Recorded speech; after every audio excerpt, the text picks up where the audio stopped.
बिस्मिल्लाहिर्रहमानिर्रहीम। अस्सलामुअलैकुम dear student, उम्मीद है आप सब अल्लाह के फजल करम से खैरियत से होंगे। तो हम सरफेस केमिस्ट्री पढ़ रहे हैं, तो आज उसका हमारा दूसरा लेक्चर है एड्जॉर्प्शन।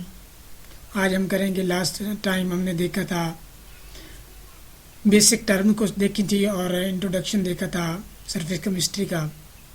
तो आज हम चलते हैं एड्जॉर्प्शन की तरफ, जिसमें हम एड्जॉर्प्शन देखेंगे कि एड्जॉर्प्शन को एक्सप्लेन करेंगे, कितने टाइप होती हैं, कैरेक्टरिस्टिक क्या होती हैं इसकी, तो प्रॉपर्टीज़ वगैरह जो भी हैं, इफ़ेक्टर क्या इफ़ेक्ट्स करते हैं एड्जॉर्प्शन पे, तो ये सारा आज हम डिस्कस करेंगे। तो लास्ट टाइम हमने देखा था adsorption, attachment of particle of a substance on the surface of an other substance is called adsorption। क्योंकि हम सरफेस केमिस्ट्री पढ़ रहे हैं, तो जो भी सरफेस पे फिनोमेना है, हमारे पास एड्जॉर्प्शन क्या था, सरफेस फिनोमेना था एक, तो हम इसे ही डिस्कस करेंगे।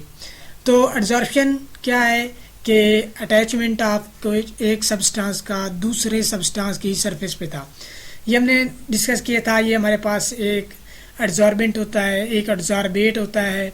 उसके बाद हमने देखा, क्योंकि ये सरफेस फिनोमेना है, फिर हमने देखा एक्विलिब्रियम ईजिली अचीव्ड हो जाती है इसमें। एग्जांपल इसके देखिए, ammonia is absorbed on charcoal, water vapour absorb on silica चला। अब मेडिसिन में देखते होंगे मॉइस्चर को अब्जॉर्ब करने के लिए इस्तेमाल किया जाती है, सिलिका जेल अद्वियात वगैरह में होती है मेडिसिन में। तो आज एक नई टर्म हम देखते हैं, डिसॉर्प्शन। ये क्या है? एड्जॉर्प्शन का reverse. The reverse of adsorption is called desorption. यानी कि क्या? Removal of adsorbate from adsorbent. Adsorbate का एड्जॉर्बेंट से अलग होना क्या कहलाएगा? इस प्रोसेस को हम डिसॉर्प्शन कहेंगे। ये कैसे हो सकता है? ये दो तरह से पॉसिबल है कि या तो हम प्रेशर को रिड्यूस कर दें, फिर भी ये अलग हो जाएगा, या टेम्परेचर को हम क्या करें? इंक्रीज कर दें। टेम्परेचर के इंक्रीज या प्रेशर के रिड्यूस करने से डिसॉर्प्शन होगी। उसके बाद आ जाती है पॉजिटिव एड्जॉर्प्शन। पॉजिटिव एड्जॉर्प्शन क्या है? जब एड्जॉर्प्शन होती है तो क्या है, जो एड्जॉर्बेट की है कंसंट्रेशन एड्जॉर्बेंट पे क्या होती है? बढ़ना शुरू हो जाती है। तो if concentration is more at the interface, interface हम लास्ट टाइम जिक्र कर चुके हैं, एड्जॉर्बेट और एड्जॉर्बेंट के दरमियान जो कॉमन होती है सरफेस, उसे क्या कहते हैं? उसे हम कहते हैं इंटरफेस। तो if concentration is more at the interface the adsorption is said to be positive.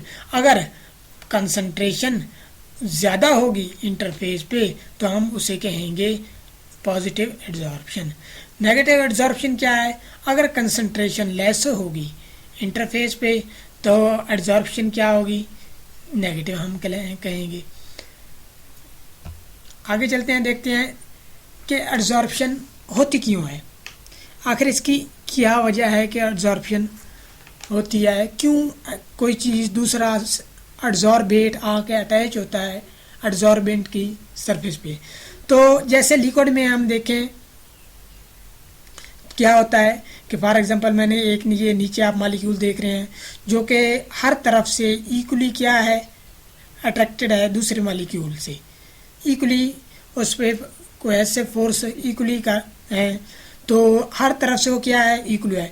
लेकिन एक सरफेस पे जो है, एक इस लिक्विड की सरफेस पे जो आपको मॉलिक्यूल नज़र आ रहा है, वो नीचे वाली सतह से तो अट्रैक्टिव है, नीचे मॉलिक्यूल की से, लेकिन ऊपर वाले क्योंकि एयर है तो उससे बहुत ही कम अट्रैक्टिव होगा।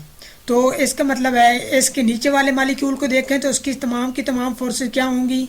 बैलेंस होंगी, और इसको अगर देखें तो इसके अनबैलेंस होंगी due to less attraction from upper side. Upper side के लेस रिएक्टिव होने की, लेस अट्रैक्शन होने की वजह से ये क्या होगा?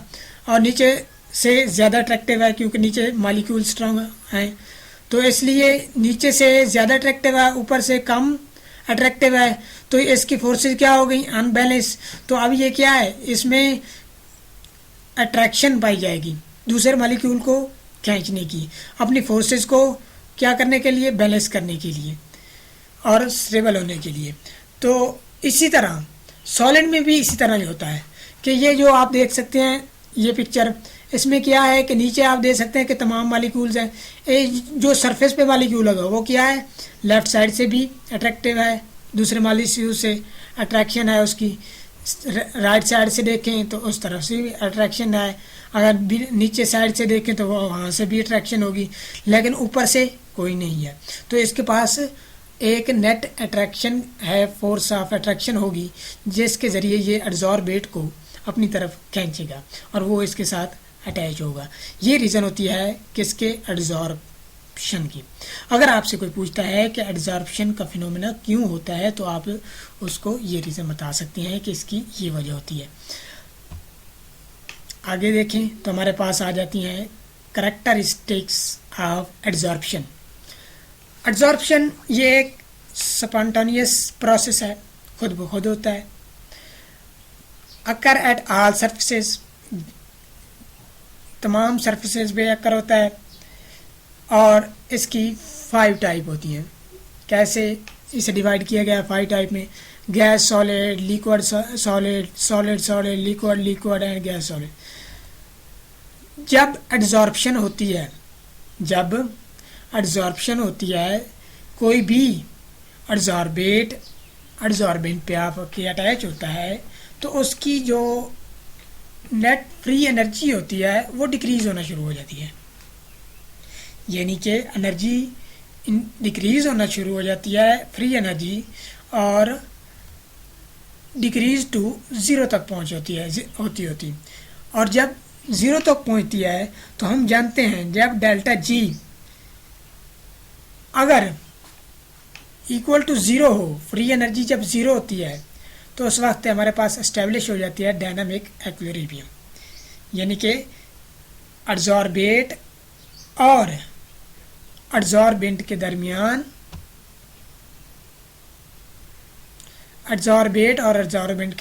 क्या हो जाती है, इक्विलिब्रियम एस्टेब्लिश हो जाती है, क्योंकि डिग्री फ्री एनर्जी कम होती जाएगी और 0 तक पहुंच जाएगी। और जब delta G is equal to 0 होता है तो उस वक्त क्या होता है, इक्विलिब्रियम स्टेट अचीव हो जाती है। इसी तरह loss of degree of freedom of the gas में, जब कोई भी जब गैस अटैच होती है किससे, एब्जॉर्बेंट से, तो उसकी जो डिग्री ऑफ फ्रीडम है वो कम होती जाती है। उसके कम होने की वजह से एंट्रोपी क्या होती है, वो कम हो जाती है। अब एंट्रोपी कम होने का मतलब डेल्टा एस क्या होगी, delta S change in entropy, delta G change in free energy is equal to क्या आ गई, नेगेटिव। अब गिब्स इक्वेशन क्या है, गिब्स इक्वेशन है delta G is equal to delta H minus T delta S. Delta G free energy, delta H free enthalpy, change in enthalpy, and delta S क्या होगा, change in एनट्रोपी, और T क्या होगा, temperature होगा। तो मेरे पास ये क्वेश्चन क्या बन जाएगी, अगर मैं इसे रीअरेंज करूं तो delta H is equal to बन जाएगी delta G plus T delta S. अब देखें, as the entropy and free energy decrease the value of delta H decrease, वो कहता है कि जैसे जैसे एंट्रोपी की वैल्यू भी डिक्रीज हो रही है, क्योंकि loss of degree of freedom हो रहा है गैस मॉलिक्यूल की, तो एंट्रोपी क्या होती है, disorderness, the measure of disorderness is called entropy. तो एंट्रोपी अगर देखें तो उसकी जितनी डिग्री ऑफ फ्रीडम कम होती जाएगी, एंट्रोपी कम होती जाएगी, एंट्रोपी भी कम हो रही है, फ्री एनर्जी भी कम हो रही है। अब अगर डेल्टा जी भी कम होगी, डेल्टा एस भी कम होगी, तो हमारे पास डेल्टा एच क्या होगी, वो भी डिक्रीज हो जाएगी, क्योंकि delta H is equal to दोनों के सम के इक्वल है। जब इनकी क्वांटिटी ये कम होती जाएगी तो इनका सम भी कम होता जाएगा, तो डेल्टा एच भी क्या होती जाएगी, डिक्रीज होती जाएगी। Hence adsorption process must always be exothermic. अब ये जो डेल्टा एच डिक्रीज हो रही है ये होगी कैसे डिक्रीज होगी, ये रिलीज करेगी हीट। तो हीट के रिलीज होने से हम क्या उसे कहेंगे कि ये प्रोसेस जो है एड्जॉर्प्शन प्रोसेस वो क्या होगा, एक्सोथर्मिक। तो क्योंकि डेल्टा एच डिक्रीज हो रही है, और कैसे डिक्रीज होगी, ये हीट के ज़रिए, हीट वहाँ से खारिज होगी जिसके ज़रिए ये डिक्रीज़ होती जाएगी, और हमारे पास एब्जॉर्प्शन प्रोसेस किसी वो प्रोसेस जिससे कोई हीट अगर रिलीज़ हो तो हम उसे क्या कहते हैं, एक्सोथर्मिक कहते हैं। तो इसका मतलब क्या हुआ, जो एब्जॉर्प्शन है ये क्या होगा, एक्सोथर्मिक होगा। ये ऐसे ही क्वेश्चन एमसीक्यूज़ में आते हैं, आपने इन्हें ऐसी ही यही से एमसीक्यूज़ आते हैं। तो अगर पूछा जाए कि एब्जॉर्प्शन कौन एंडोथर्मिक है या एक्सोथर्मिक है, थर्मिक है, तो आपके फौरन जहन में आ जाना चाहिए कि ये क्या है, एक्सोथर्मिक है। आगे चलते हैं, इसकी देखते हैं फैक्टर इफेक्टिंग एड्जॉर्प्शन। कौन कौन से फैक्टर हैं जो एड्जॉर्प्शन पे इफेक्ट करते हैं। सबसे पहले nature of adsorbent and adsorbate, के एड्जॉर्बेंट और एड्जॉर्बेट की नेचर पे डिपेंड करता है adsorption. Gases like SO2, NH3, HCl and CO2 readily absorb or easily liquefy than permanent gases like H2O, N2 and O2 which do not liquefy। ये क्या होती हैं, ये लिक्विफाई नहीं होती। easily liquefy gases has greater van der Waal forces। अब ये जो easily liquefy gases होती हैं ये easily क्यों होती हैं, ये readily absorb क्यों होंगी, ये इसलिए क्योंकि इनके पास greater van der Waal forces होती हैं जिसकी वजह से ये easily क्या हो जाती हैं, liquefy हो जाती हैं। उसके बाद अगर हम देखें तो हमारे पास आ जाता है सरफेस एरिया ऑफ एड्जॉर्बेंट। दूसरा फैक्टर क्या है, surface area of adsorbent. Greater the surface area of adsorbent greater the extent of adsorption. कैसे, देखें जितना एरिया बढ़ते जाएगा, एड्जॉर्प्शन क्या है, किसी भी दूसरे सब्सटेंस का दूसरे सब्सटेंस की सरफेस पे अटैच होना। अब जितना उसका एरिया ज़्यादा होगा उतने ही वो ज़्यादा एक्सटेंट में, ज़्यादा मिकदार में क्या होगा, आके अटैच होगा। जितना तो क्या होगा, ग्रेटर द सरफेस एरिया, इसका मतलब होगा ऑफ एड्जॉर्बेंट, और greater the extent of adsorption, तो उतनी ही ज़्यादा एड्जॉर्प्शन होगी। क्योंकि हमारे पास एड्जॉर्बेंट क्या होता है, उसका जितना ज़्यादा एरिया होगा उतना ही ज़्यादा एड्जॉर्बेट आके अटैच होगा, तो हमारे पास एड्जॉर्प्शन क्या होगी, इंक्रीज हो जाएगी, ज़्यादा होगी। उसके बाद तीसरा फैक्टर आ जाता है partial pressure of the gas and the face. तो प्रेशर का क्या, अकॉर्डिंग टू ली-चार्टलेयर प्रिंसिपल, अगर हम देखें तो the magnitude of adsorption decrease, magnitude क्या होगा एड्जॉर्प्शन का, डिक्रीज होगा with the decrease of pressure, कि जो एड्जॉर्प्शन है ये डायरेक्टली प्रोपोर्शनल होगी किसके, प्रेशर के। हम प्रेशर जैसे जैसे कम करते जाएंगे तो वो क्या हो जाते हैं हमारे पास एड्जॉर्प्शन कम होती जाएगी, और दूसरे पास हमारा vice versa and vice versa, temperature के बढ़ाने से एब्जॉर्प्शन बढ़ेगी। आगे आ जाता है इफेक्ट ऑफ, चौथा factor effect of temperature. Le Chatelier principle के मुताबिक the decrease in temperature will increase in absorption and vice versa. अगर टेम्परेचर हम इंक्रीज करते हैं, द डिक्रीज इन टेम्परेचर, अगर टेम्परेचर को डिक्रीज करते हैं तो ये क्या होगा, इंक्रीज इन एब्जॉर्प्शन। अभी हमने देखा था कि डिजॉर्प्शन कैसे होती है, डिजॉर्प्शन कैसे होती है, या तो टेम्परेचर के इंक्रीज करने से या प्रेशर के रिड्यूस करने से।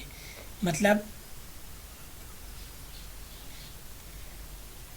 डिजॉर्प्शन क्या होगी, प्रेशर के रिड्यूस करने मतलब, या टेम्परेचर के इंक्रीज मतलब कि अगर हम प्रेशर रिड्यूस करते हैं तो हमारी एड्जॉर्प्शन जो है वो कम होती जाएगी क्योंकि डिसॉर्प्शन की तरफ जा रही है। अगर हम टेम्परेचर बढ़ाते हैं तो वो हमारे पास क्या होगा, डिसॉर्प्शन क्या होगी, स्टार्ट होगी। जब डिसॉर्प्शन स्टार्ट होगी तो एड्जॉर्प्शन क्या होगी, डिक्रीज होगी। तो टेम्परेचर के बढ़ने से एड्जॉर्प्शन क्या होती है, डिक्रीज होती है, और टेम्परेचर के कम होने से एड्जॉर्प्शन क्या होती है, इंक्रीज होती है। आगे हमारे पास आ जाता है टाइप ऑफ एड्जॉर्प्शन।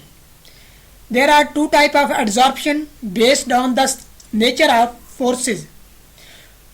फोर्सेस की बेस पे दो तरह की एड्जॉर्प्शन होती है और ये गैस ऑन सॉलिड हम पढ़ेंगे। फिजिकल एड्जॉर्प्शन या फिजिजॉर्प्शन, केमिजॉर्प्शन या केमिकल एड्जॉर्प्शन, ये दो हैं। तो हम दोनों को कंपैरिजन भी साथ साथ देखते हैं। अब फिजिकल एड्जॉर्प्शन क्या है? Physical adsorption, if the physical force of attraction the hold the gas molecule to the solid.